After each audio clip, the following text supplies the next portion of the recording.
Mama, what is wrong? Why are you so upset? Ezinne looked at him with wide eyes. Chike, you mean Ego, the girl they call Ogbanje? Chike, people in the village had been talking about her for years. They said she's not like other girls. They believe she is a spirit child.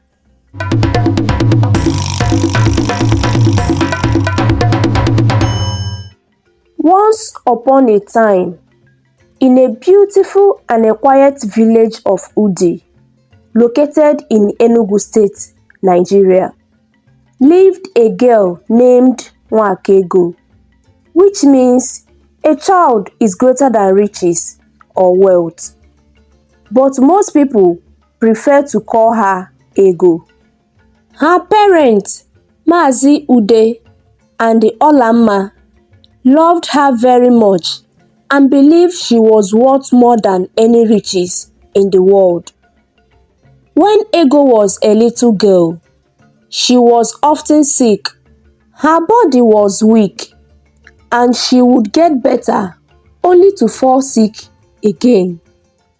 The villagers began to talk about her, saying she is an Ogbanje. In their belief, an Ogbanje is a child who comes to the world, brings sadness to their family, and then dies early. Because Ego was always sick, many people believed she would one day leave her parents in sorrow. But as Ego grew older, she became strong. She wasn't sick all the time anymore. Instead, she grew into a very beautiful girl. Her eyes were big and shiny, like a pussycat's eyes. Many people in the village whispered about her, saying her eyes were too strange and perfect for a normal person. She has the eyes of a spirit, some women would say as they pass by. No normal child should have eyes like that. Others would nod and agree, adding, her eyes show that she is really an Ogbanje. They are too bright, too mysterious. Despite the beauty of her eyes, it only made people more suspicious of her. The villagers said her appearance was too perfect, and her eyes especially made them think she was an Ogbanje, a child who comes to torment her parents and then disappear. At home, Ego's parents loved her deeply, but they knew what the villagers said about her. Fortunately, Ego wasn't alone. She had two best friends, Oma and Nnenna, who didn't care what people thought. They always stay by her side, laughing, talking, and playing together. One evening, Ego sat by the fire with her parents, Oma and Nnenna. The fire crackled softly as they sat in a comfortable silence. Mama, why do people call me Ogbanje? Ego asked suddenly, her voice filled with worry. Olamma sighed and stopped stirring the pot of the yam porridge. Ego, my daughter, people are afraid of what they don't understand. You are different from the other children, beautiful and smart, and it makes them scared. Mazi Ude, who was sharpening his machete nearby, nodded. Yes, Ego, they talked about your eyes and your beauty, but they didn't know that you are just like any other girl, so they make up stories. But it's not fair, Papa, Ego said, her voice trembling. They all think I'm going to disappear. Even the children avoid me. Before Mazude could respond, Oma leaned forward and spoke softly. Ego, don't listen to them. They don't know you like we do. Nenna added, you belong here with us, Ego. We know you are not an Ogbanje. Ego smiled a little, but her heart still felt heavy. Thank you, Oma and Nenna. Mazude walked over to Ego and placed his hand on her head. You are our blessing, Nwakego. Your name means more than what they say. You are worth more than riches, and we love you deeply. Don't let their words hurt you. Oma smiled and nudged Ego playfully. See, Ego, you have us, and your parents love you so much. That's all that matters. Nenna joined in, hugging Ego. Yes, Ego, we will always be here for you. Don't let the villagers make you feel bad. Ego smiled, feeling the warmth of her friends and family. With Oma, Nenna, and her parents by her side, she knew she could face whatever the villagers said about her. The whispers of Ogbanje might never stop, but Ego knew she wasn't alone and that she was loved. One sunny afternoon, the weather was warm and the sky was clear as Ego and her best friends, Oma and Nenna, went to the forest to gather firewood. The trees gave them shade, and the sound of birds singing made everywhere peaceful. As they walked deeper into the forest, talking and picking up dry branches, they suddenly heard a loud scream. It was full of pain that the girls stopped right away. What was that? Nenna asked, her voice shaking with fear. Ego's eyes widened. It came from nearby. Someone is in trouble. Without thinking, she dropped her bundle of wood and ran towards the scream, with Oma and Nenna running behind her. The forest seemed bigger as they ran, and the peaceful feeling was gone. It now felt scary and dangerous. Soon, they reached a clearing, and there, on the ground, was a young man shaking in pain. He was tall and strong, and it looked like he lived in the city. His leg was swollen and bleeding, with a clear snake bite. Nenna gasped, "It's Chike, Chief Obi's son. A snake must have bitten him." Chike, Chief Obi's son, worked as an engineer in Abuja. He had just returned to the village to visit his family, as he was also on leave from work. That day, he was taking a walk to admire his beautiful village.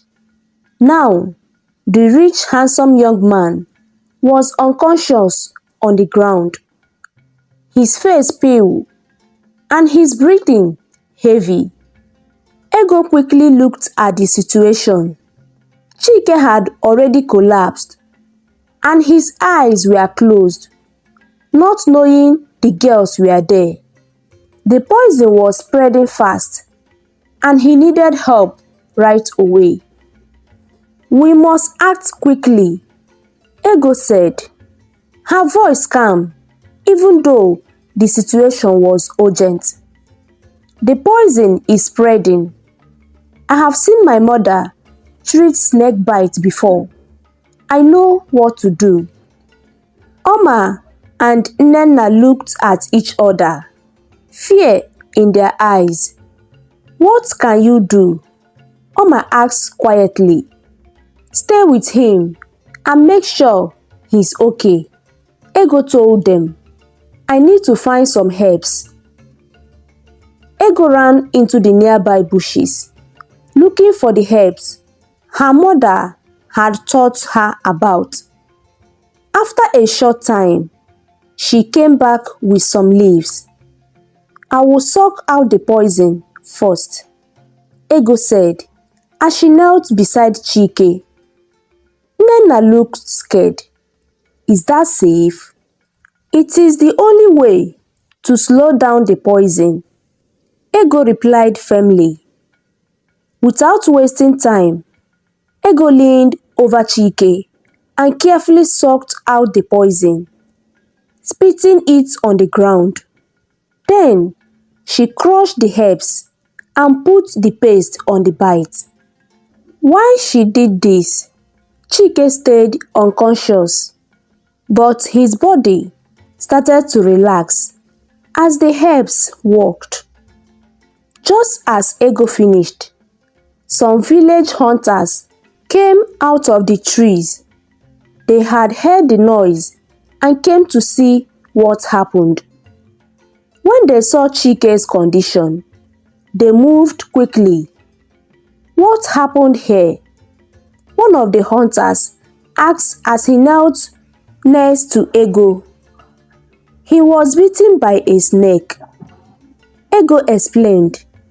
I did what I could, but we need to take him to the hospital fast. The hunters, who were strong and experienced, gently lifted Chike into the stretcher made from branches and the clothes. They moved quickly, knowing how to handle emergencies. As the hunters carried Chike away, Ego, Oma, and Nnenna stood watching, feeling a bit shocked but relieved that Chike was getting help. After the hunters disappeared, the girls realized they had forgotten about the firewood. Their bundles were still on the ground. They quickly picked them up and hurried back to the village, still talking about what had just happened. Ego felt both happy and uneasy. They had saved a life, but the whole thing felt strange and scary. As they walked home, the girls couldn't stop talking about the extraordinary afternoon. A few days after the snake bite incident, Chike had recovered. He was very grateful for the help he had received and wanted to thank those who saved him. He filled his car with gifts and some money, ready to show his appreciation. Chike first went to look for the hunters, who took him to the village hospital. When he reached the edge of the forest, he saw the two men who helped him. He parked his car and walked over with the gift in his hands. Thank you both so much for helping me. I don't know what would have happened if both of you didn't came, Chike said, handing them the gifts and money. The hunters smiled. We are just glad you are okay, one of them replied. Chike smiled back and said, do you know the girls who helped me in the forest? Someone told me it was Ego, Nnenna, and Oma, but I don't know who sucked the venom out. Do you know? The hunters looked at each other and shook their heads. Yes, it was Ego, Nnenna, and Oma, but we don't know who sucked the venom. You will probably find them at the village square. They usually gather there. After thanking the hunters again, Chike got into his car and drove to the village square.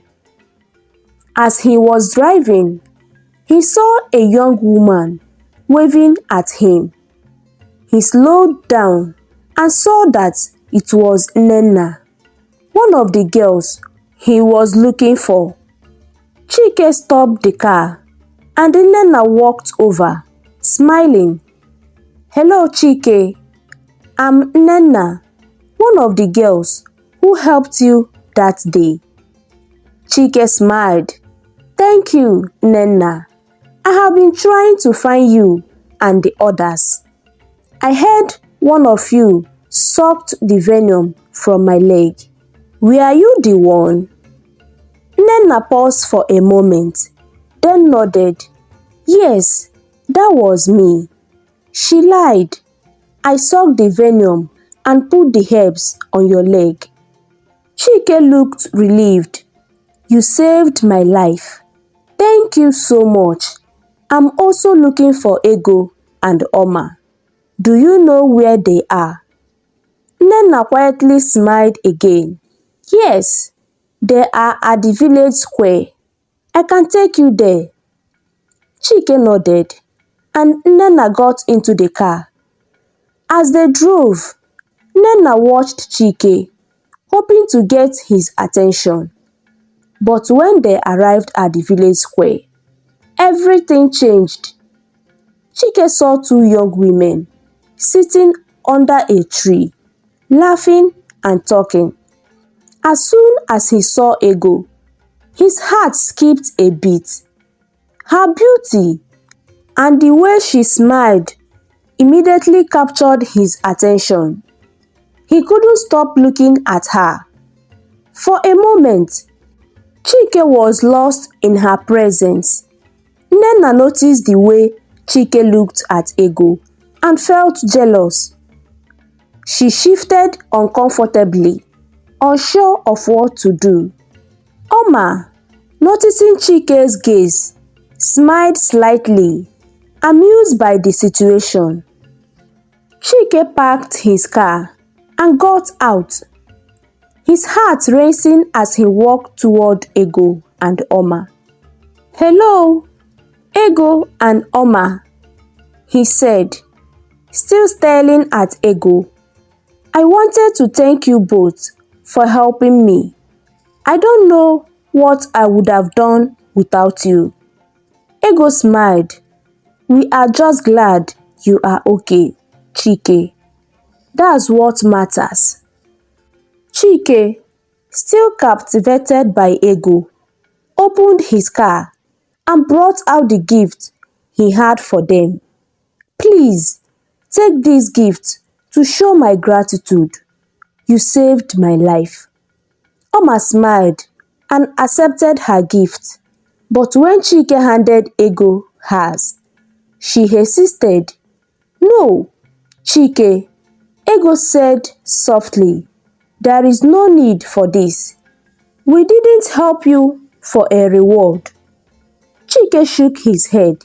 "Please, Ego, I want to show my appreciation. You saved my life." Nnenna, not wanting to miss out, spoke up. "Come on, Ego, take it.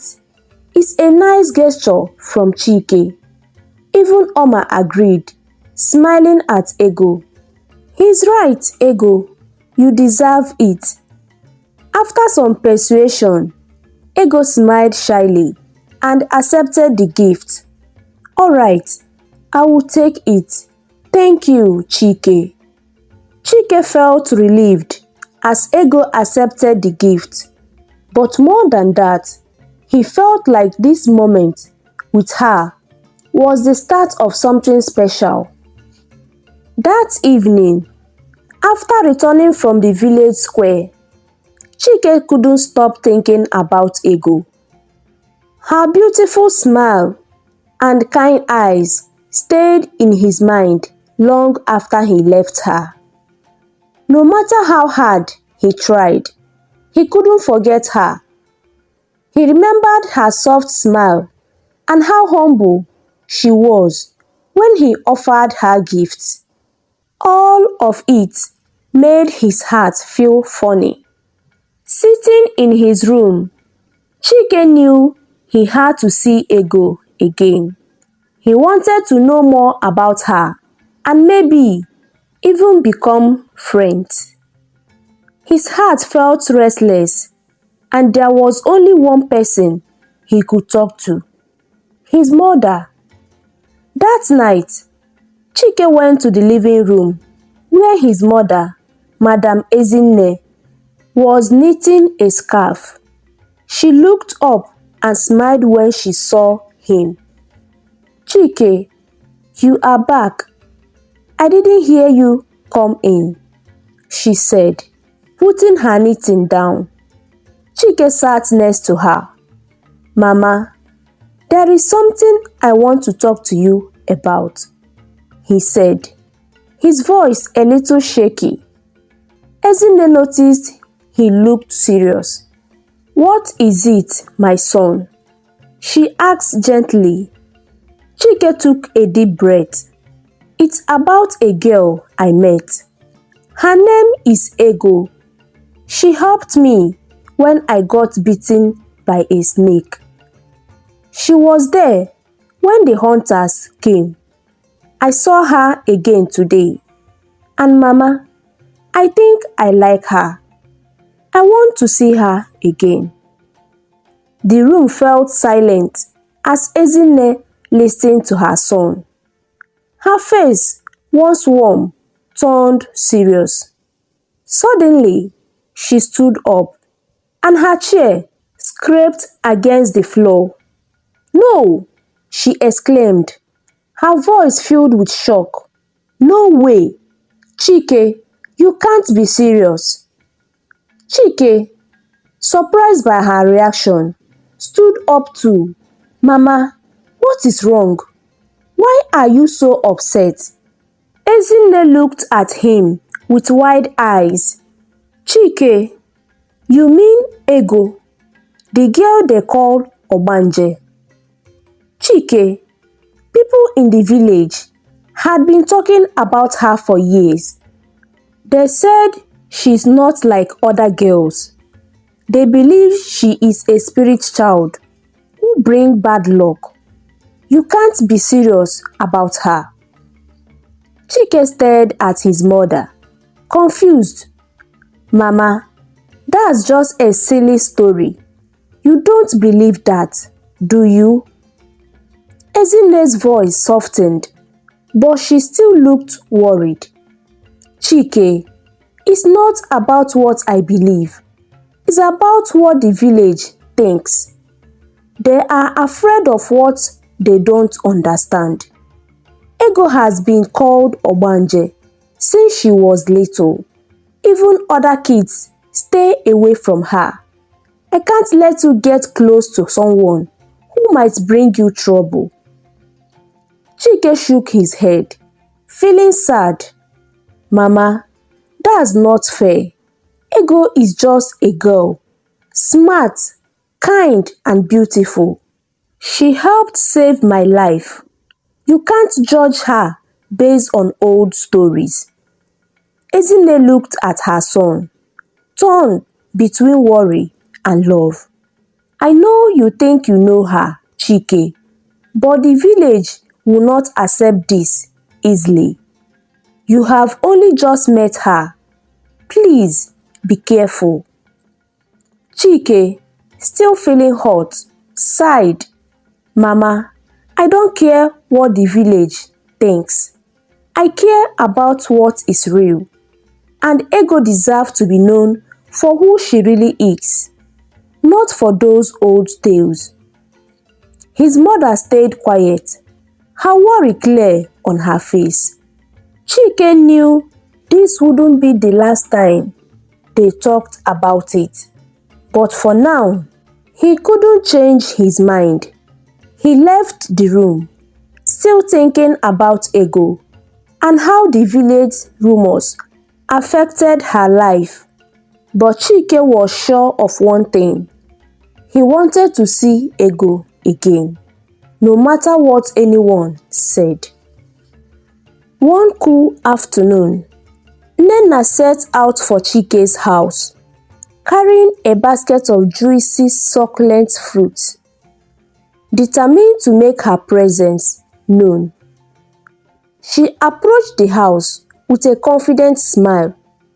When she arrived, she was warmly greeted by Chike's father, Chief Obi, and his mother, Madam Ezinne, who were sitting in the courtyard enjoying the breeze.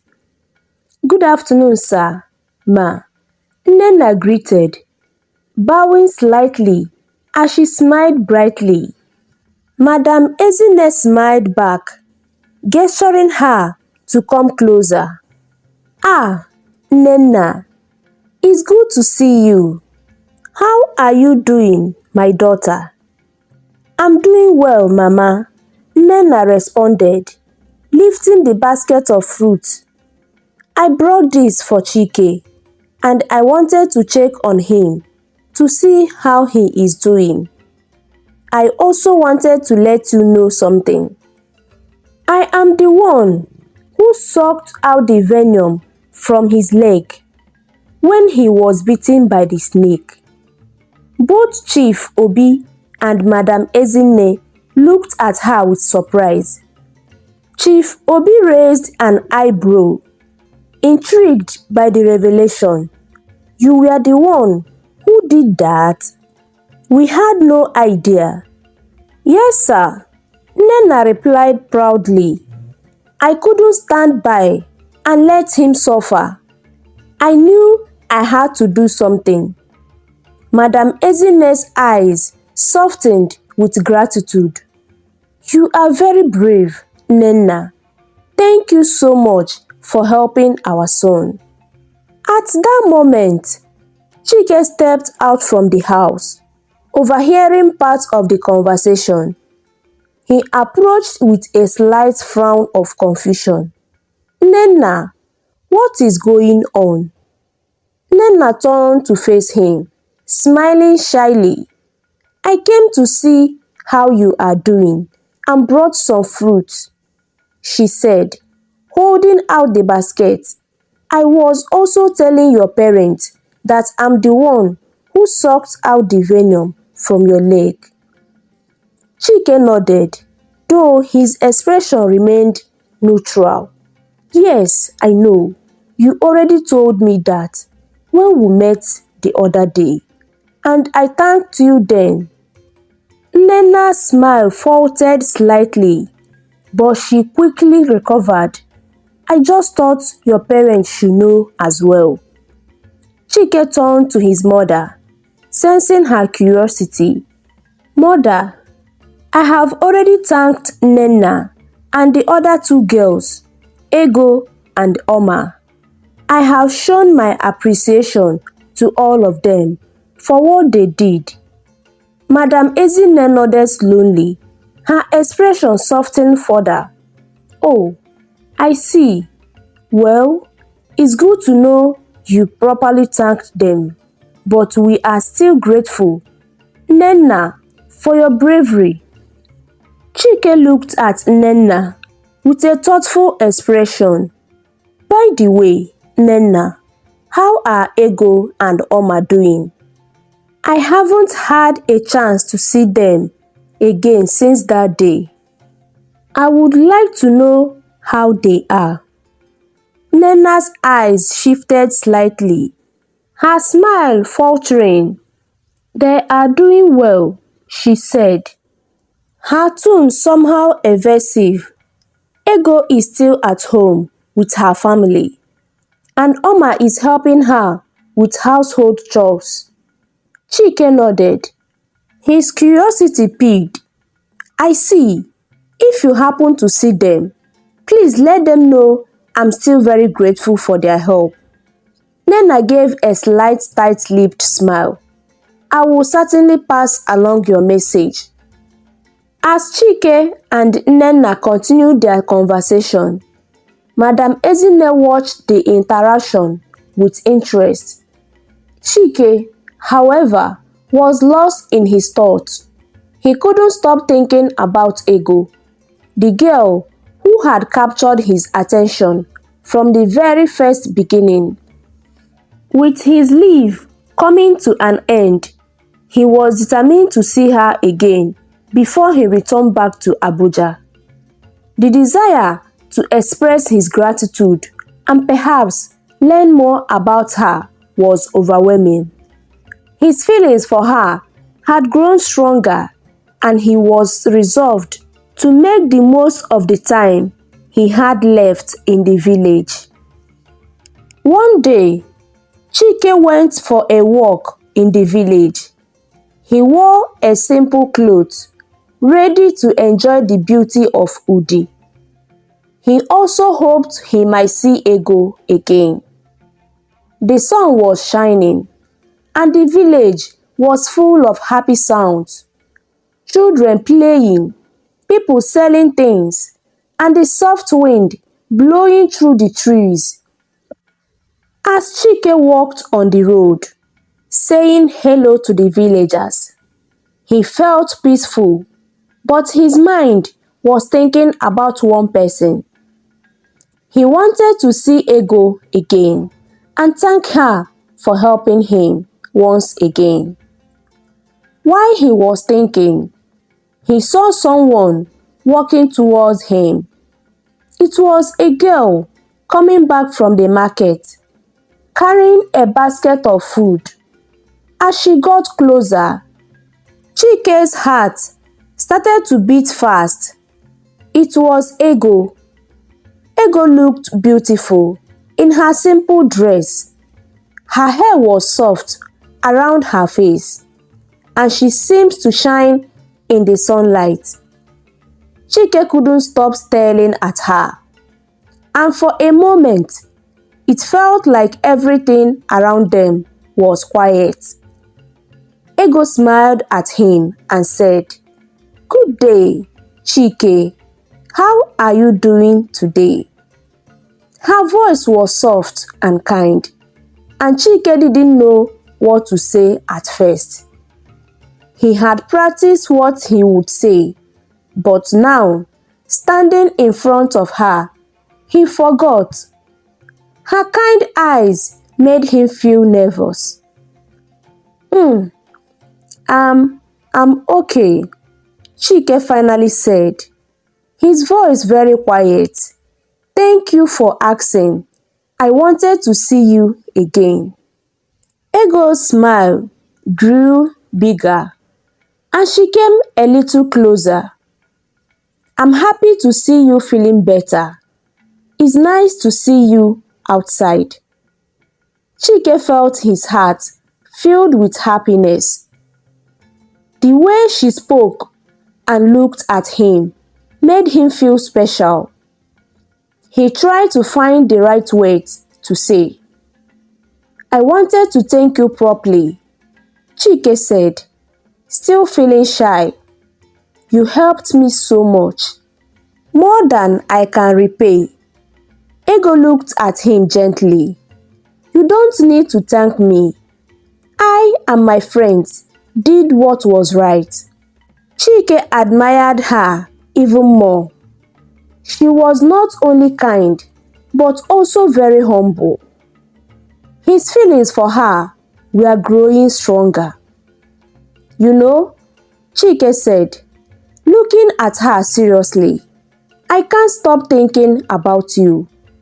You helped me, and your kindness is all I have been thinking about. I really want to see you again." Ego was surprised and didn't know what to say.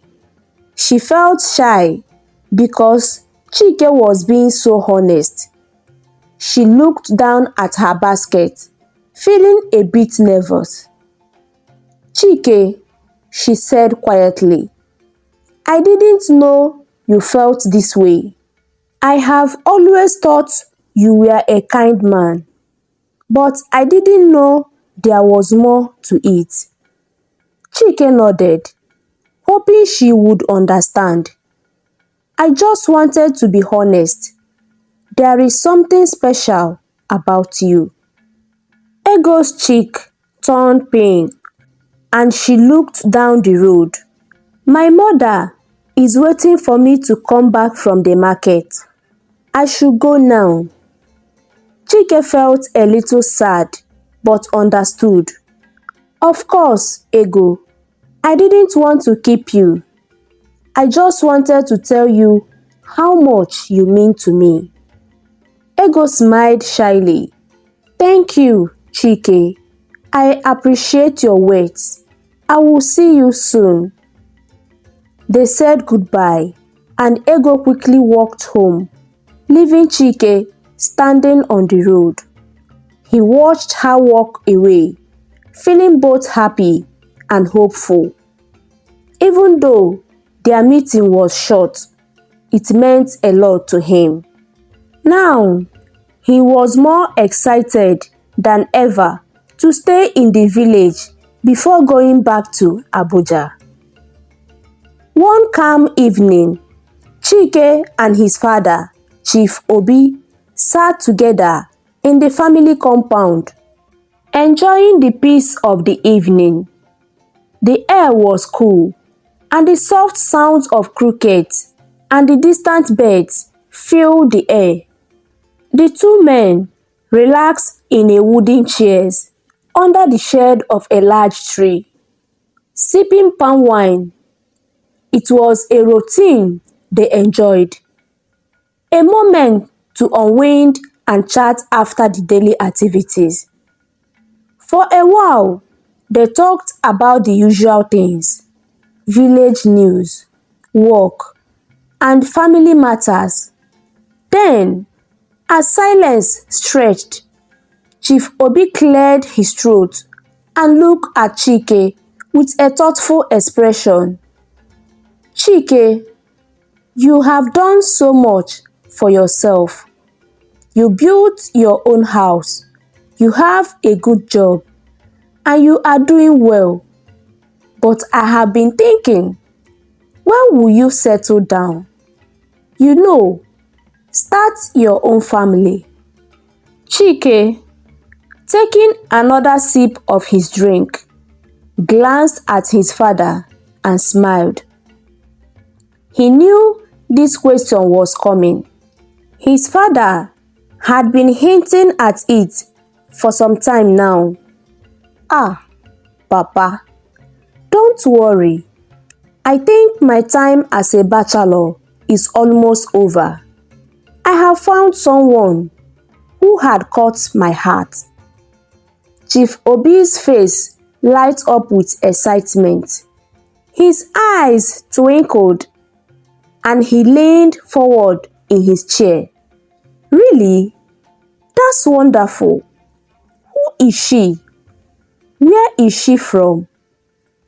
Chike smiled, but didn't give away too much. I'm not ready to tell you everything yet, Papa. I'm still getting to know her. I want to be sure before I introduce her to you and Mama.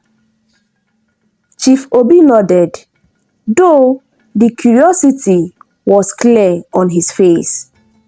I hope she's from this village. You know how I feel about women from the city.